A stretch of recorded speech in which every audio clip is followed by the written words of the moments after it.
এক গ্রামে থাকতো একটি ছোট্ট গোলাপি রঙের পাখি। তার নাম ছিল টুনি। টুনি খুব চঞ্চল আর কৌতূহলী। সকাল হলেই সে ডানা ঝাপটিয়ে উড়ে বেড়াতো, ফুলে ফুলে বসে গান গাইতো।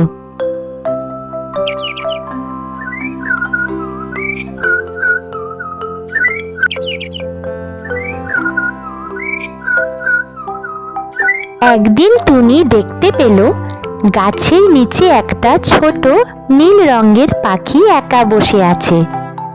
তার নাম মিঠু।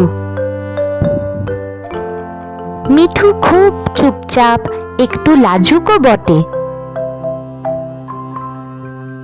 টুনি কাছে গিয়ে বলল, হ্যালো, তুমি এত চুপ করে কেন?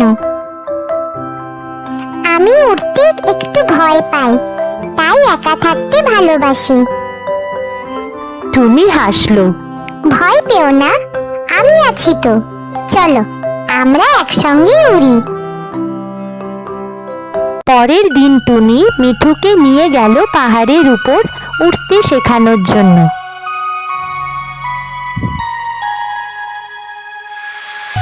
আমার ভীষণ ভয় করছে, আমি পারবো না উঠতে, তুমি বরঞ্চ উড়ো।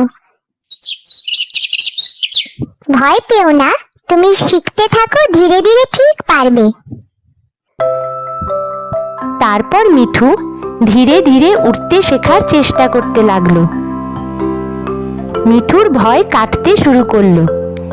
সে সুন্দর মনের আনন্দে তারপর উঠতে লাগলো। আমি শিখে গেছি ভালো করে উঠতে, টুনির জন্য আমি সাহস পেয়েছি, খুব মজা লাগছে আমার উঠতে। একদিন হঠাৎ করে ভীষণ ঝড় এলো। বৃষ্টি আর বাতাসে মিঠুর বাসা ভেঙে গেল। মিঠু খুব কাঁদছিল। টুনি সঙ্গে সঙ্গে এসে নিজের বাসায় মিঠুকে নিয়ে এলো। দুজনে একসাথে নিরাপদে থাকলো। ঝড় বৃষ্টি থেমে গেল। সব পাখিরা মিলে মুখে করে পাতা লতা আনতে লাগলো মিঠুর জন্য বাসা তৈরি করতে।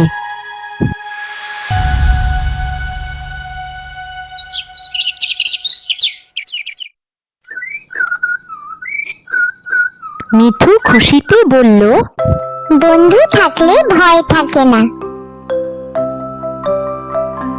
টুনি আর মিঠু তখন থেকে সবচেয়ে ভালো বন্ধু হয়ে গেল। তারা একসাথে গান গাইতো, উড়তো আর সবাইকে সাহায্য করত।